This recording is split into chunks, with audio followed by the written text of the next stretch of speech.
our goal today is to really pinpoint the most impactful things AI can do and, why it matters to you, like right now. Yeah, exactly. And I think the thing to keep in mind is that if you just kind of take a step back from the sci-fi hype, Right.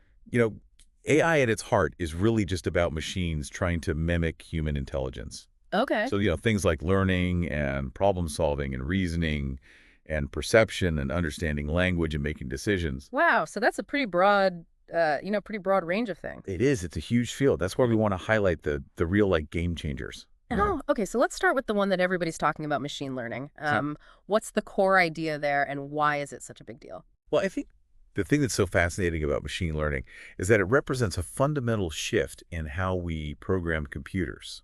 Oh, yeah. Traditionally, we would have to tell a computer exactly what to do step by step with machine learning. Right. We feed it data, and it learns patterns and improves its performance and makes predictions all on its own. So like when Netflix suggests shows you might like. Exactly. That's a great example. Yeah. That's machine learning figuring out your taste from your viewing history. Wow. So this data-driven learning allows AI to tackle complexities that we could never even approach with traditional programming. So it's kind of taking some of that work off of us and figuring some things out for us. Exactly. Okay, so speaking of kind of offloading work, what about natural language processing? Yeah. We hear that a lot, NLP. What's the key takeaway there? So NLP is all about enabling computers to understand and generate human language. Okay. So think about those chatbots that you see online that are answering your questions, Right. or virtual assistants like Siri or Alexa. NLP is what makes all that possible. Okay. It bridges the communication gap between humans and machines. So then you can just talk to your computer. Exactly. Mm. And it will understand you, and you can interact with technology in a much more natural, intuitive way. Okay, so computer vision, it sounds like AI is actually seeing things. Yeah, that's a great way to put it. Computer vision allows AI to analyze and interpret visual data from the Yeah. world. Okay. So it's not just about facial recognition, which, is kind of a common application we think about. Yeah.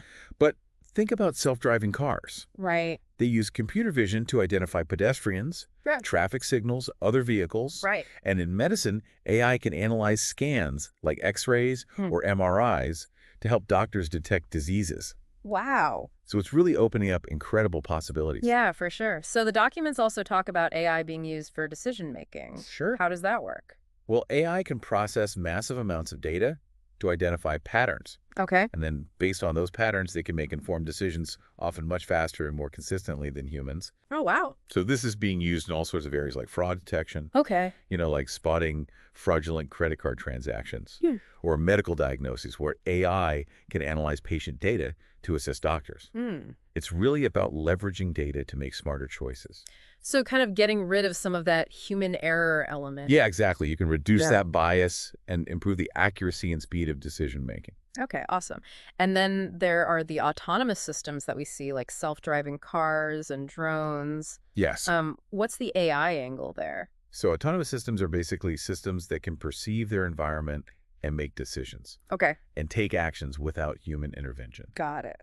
So think about a self-driving car. Again, it's using computer vision to see the road, Okay. machine learning to predict the behavior of other drivers, and then decision-making algorithms to navigate safely. So it's all of those AI capabilities we just talked about all rolled into one. Exactly. It's a really powerful combination. Okay, cool. So what about predictive analytics? What's the core idea there? So predictive analytics is about using AI to analyze past data to forecast future trends.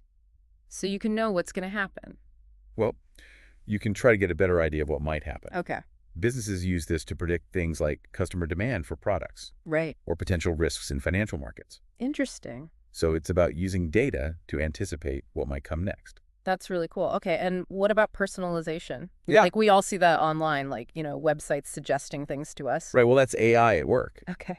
When a website or app recommends products or content that are tailored to your interests, Yeah. it's using AI to analyze your past behavior and preferences to create a more relevant and engaging experience. So they know that I like to buy shoes online, Exactly. so they're going to suggest more shoes to me. Right, and they're going to try to figure out exactly what kind of shoes you like Wow. and when you might be most likely to buy them. That's awesome.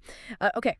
The documents also highlight AI's role in healthcare diagnostics. How is AI being used to actually help doctors? One of the most promising applications is in medical image analysis. Okay.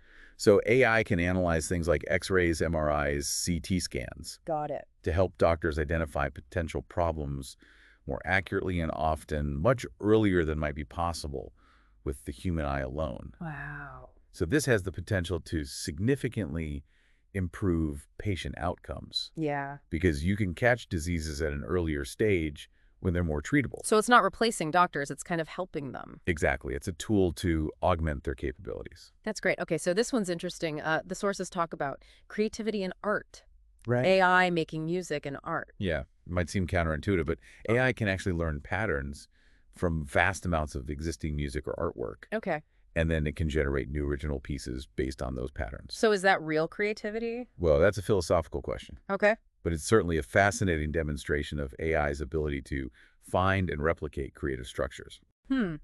That's really interesting. And then finally, virtual assistants Yes. like Siri and Alexa. These are probably the most accessible form of AI that most people interact with on a daily basis. Okay.